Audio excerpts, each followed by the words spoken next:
Welcome to an audiobook entitled Parish Management and Operations, The Buck Stops Here, narrated by Catholic author Michael Brinda. We hope you enjoy the segment and find it useful in your ministerial work. Chapter 10.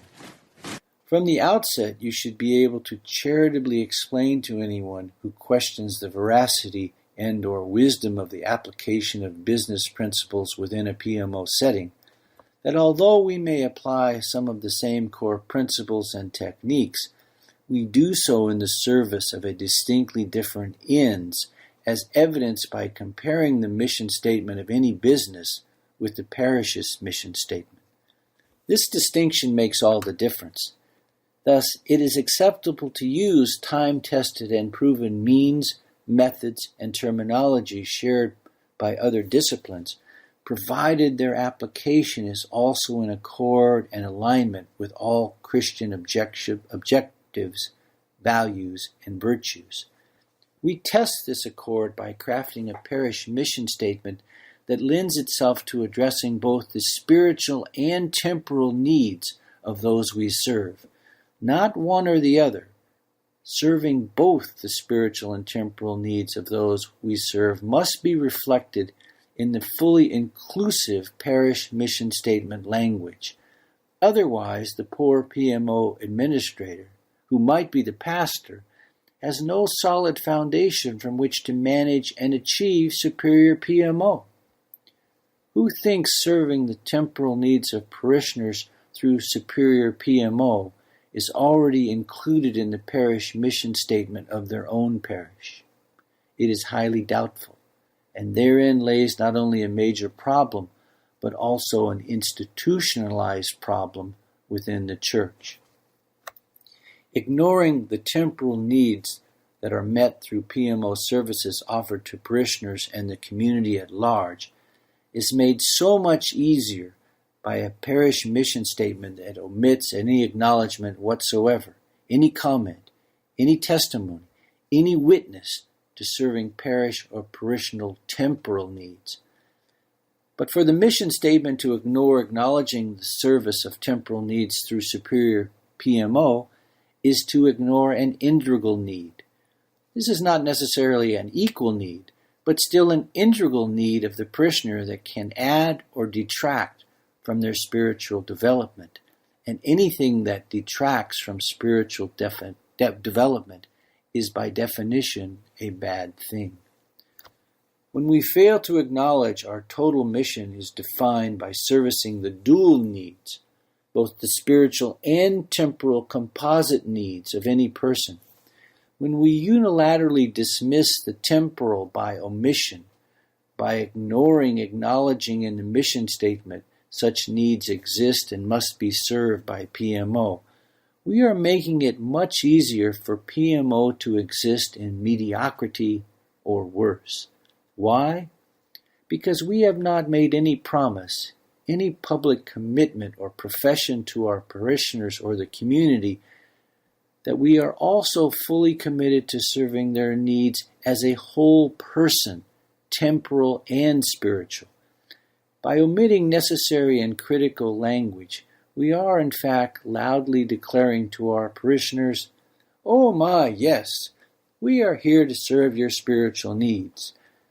But those potholes in the parking lot, that leaky roof, perpetually deferred equipment maintenance, poor landscaping, poor janitorial service of the parish office, rectory, hall, and church, unanswered phone calls, unreturned messages and emails, lost paperwork, outdated website information, low event participation relative to potential participation, abandoned or ineffective ministry leadership positions, broken music ministry organ, inoperable parking lots, cracked sidewalks and other safety hazards, out-of-date fire extinguishers, use of our parking lot by nearby public school or businesses, double-booked or forgotten wedding and funeral services, double-booked or forgotten parish hall usage, poor promotion of parish events and retreats, lost schedules of all sorts,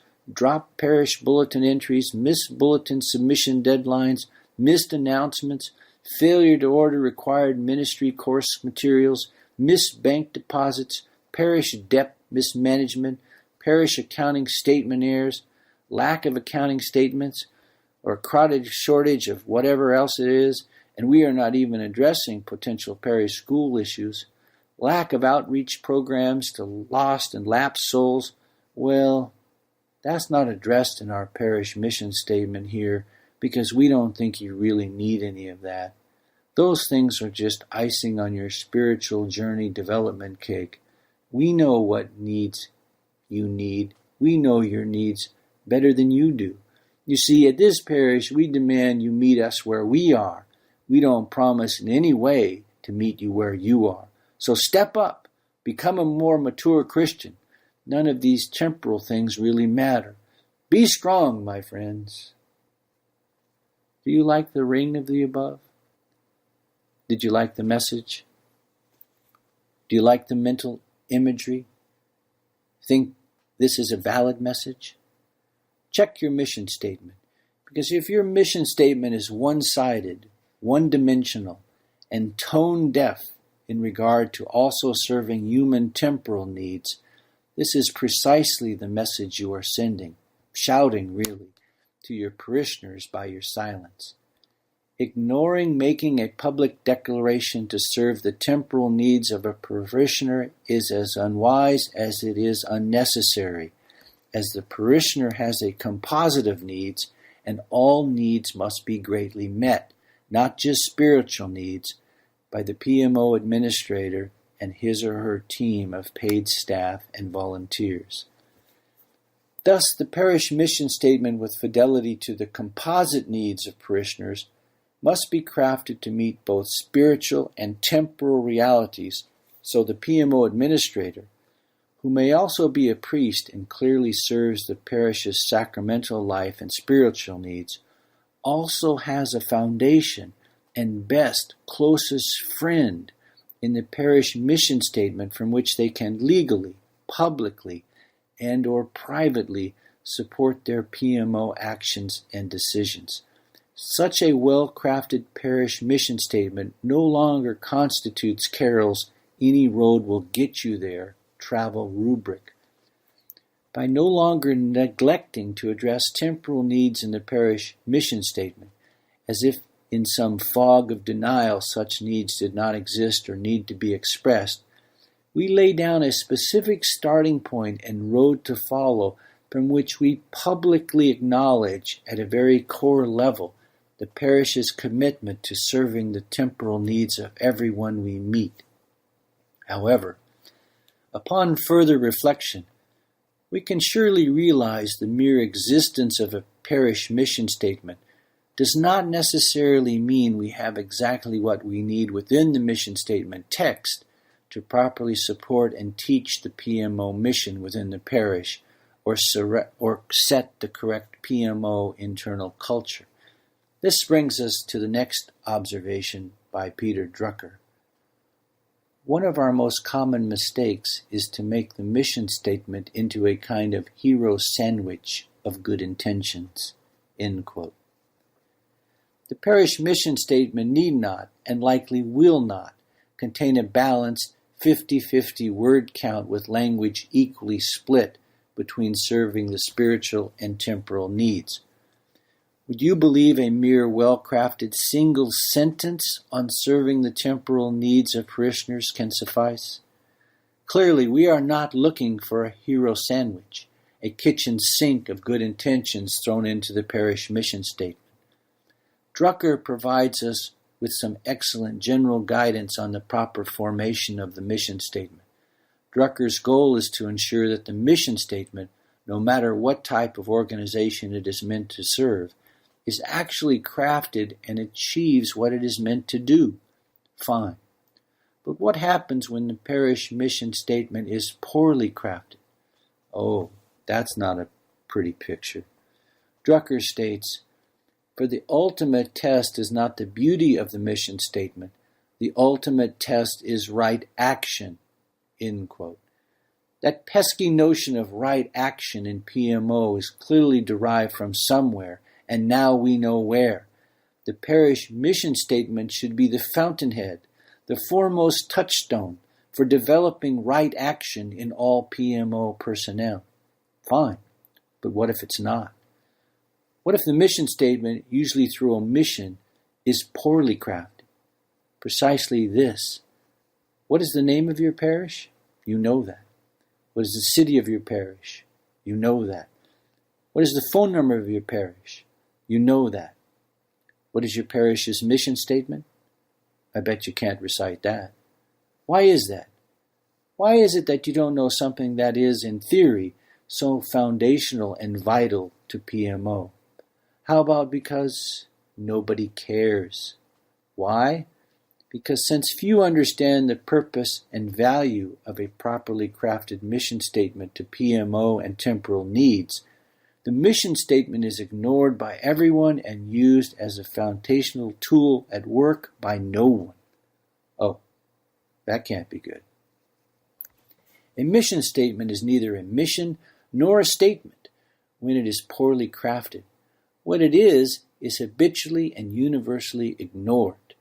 A poorly crafted mission statement is not helpful, much less vital to creating and animating the correct culture of any organization. It is simply a pro forma but futile exercise, a hand-me-down historical tradition perpetuated by popular demand and now rendered as necessary window dressing demanded to exist by someone in authority and then promptly forgotten.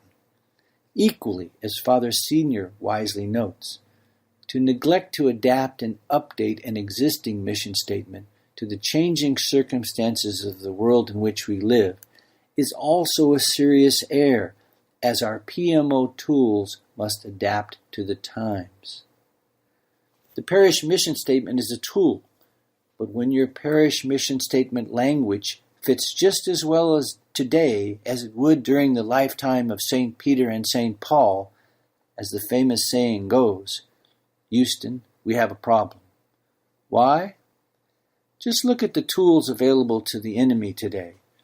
Countless drugs, internet-enabled pornography and immorality, nuclear war, the scourge of relativism, the her body, her choice abortion movement, in vitro fertilization, societal legitimization of homosexuality, and the list goes on. You must understand that PMO informs little to nothing as to its contribution to bringing souls to Christ, solely from the typical lofty and soaring language in the parish mission statement forming some generic, perpetual call to right action. Only the people who have a hand in creating the parish mission statement are passionate about such statements, and even then, only during the discussion of its formation. After formation, such statements become invisible and fade into the background. Such mission statements miss the mark by the commission of omission, what they leave out, not what they include, and do nothing to create and sustain the correct culture of the organization. The mission statement, in essence, is a tool at our disposal in PMO that is unnecessarily wasted. As you will read, building the correct culture is vital to any organization, and it is the centerpiece of the art of PMO. This culture-building process begins with, but does not end with, promulgating a well-crafted mission statement in which the purpose of parish PMO, paid staff, and volunteers is presented to the community as integral to the mission of the Church Universal, your diocese, and your parish. You empower delivering superior PMO through a properly crafted parish mission statement. You make a public promise to deliver superior PMO. You weave delivering superior PMO into the fabric of your parish DNA. Delivering superior PMO service becomes as transparent as breathing.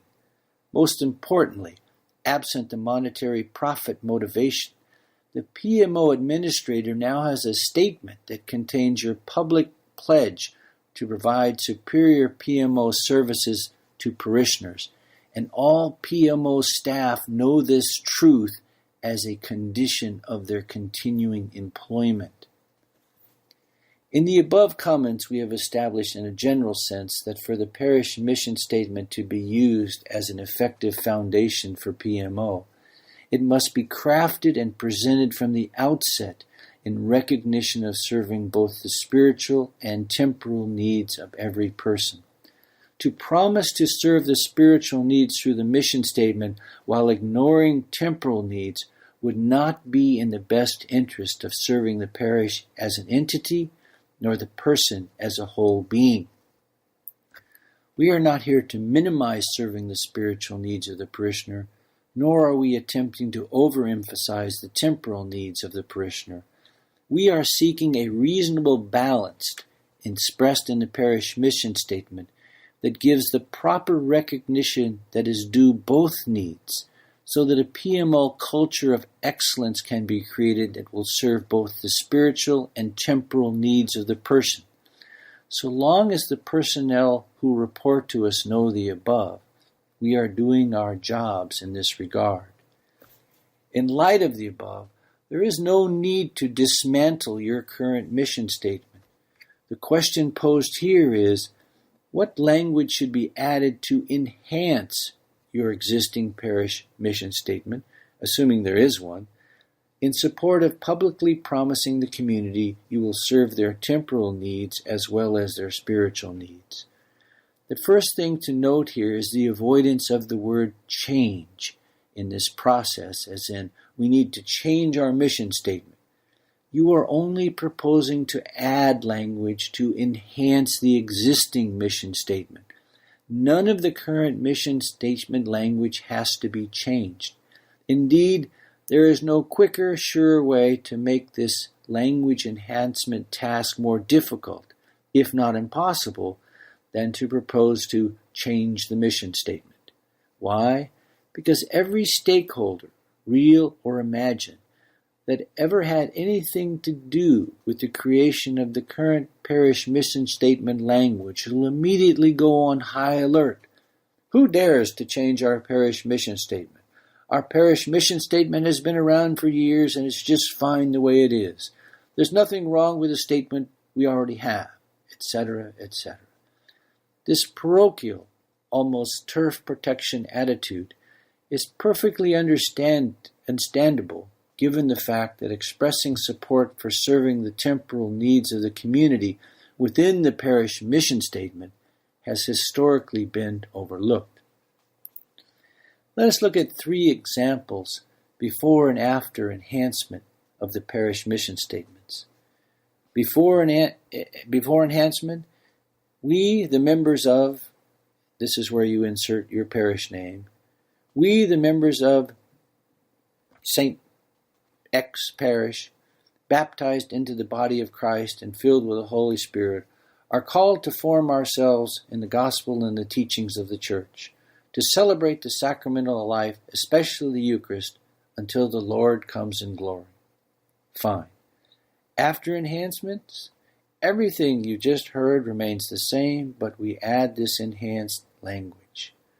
To continue the corporal and spiritual work of Jesus as we minister with excellence to those in our home, in our community, in the church, and in the world. We acknowledge and accept Jesus' call to make disciples through excellent corporal and spiritual works of service to the community. That's just one example. Another example, we are reconciling, healing family of Christians, celebrating life through worship, service, and Catholic formation.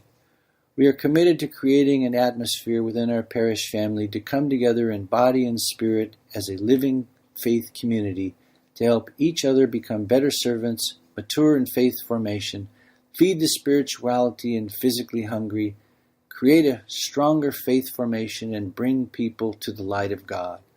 We invite anyone to come worship with us. Everything you just heard remains the same, and we add simply one sentence. Our corporal and spiritual service to the community will be excellent. That's all. One sentence. From the above examples, you can see the language of virtually every parish mission statement can be kept intact, No incendiary change in imagery need be invoked. Why wave a red cape in front of a bull? Your objective is the simple addition of enhancement language to the parish mission statement, done to extend support for serving the temporal needs of the person. Through implication, this is also to say you publicly promise to deliver an entire gamut of superior PMO services to the community. Why this enhanced language becomes paramount will be further explained, but suffice it to say here that a properly worded mission statement is foundational to the implementation and delivery of superior PMO. If you do not have this enhanced language in your mission statement, it is not impossible to deliver superior PMO. It is just that the job of doing so just got a whole lot harder, and unnecessarily so, for the PMO administrator. It is most likely you are not a practicing business major if you are listening to this book, nor did you choose the field of business as your final career path. The most likely reason for this mindset is the simplest. You did not feel business was your highest calling to serve God. Fine. But that said, do not be fooled into thinking that your chosen vocation is a refuge from all things business. It is not. The fact is that the church desperately needs more men and women with at least a basic understanding of the art and science, especially the art of sound business practices. Why? There are several reasons, but they all terminate here. At best, superior PMO will bring your constituencies closer to Christ, which is our goal. But at worst, PMO will drive people away from God in every imaginable way, and perhaps for some, petty and unimaginable ways. Nevertheless, this is the world we live in. Rather than retrofit this critical knowledge to you in some band-aid fashion, especially when there is no time to do so for some after their ordination and placement in a parish, I applaud your wisdom, insight, and commitment to perhaps leave your topical and vocational comfort zones and listen to this book before you take on duties and responsibilities for which you are not so well equipped or prepared to handle. We hope you enjoyed the program and will join us back for another show on WCAT Radio. This is Sebastian Mahfood. Good day.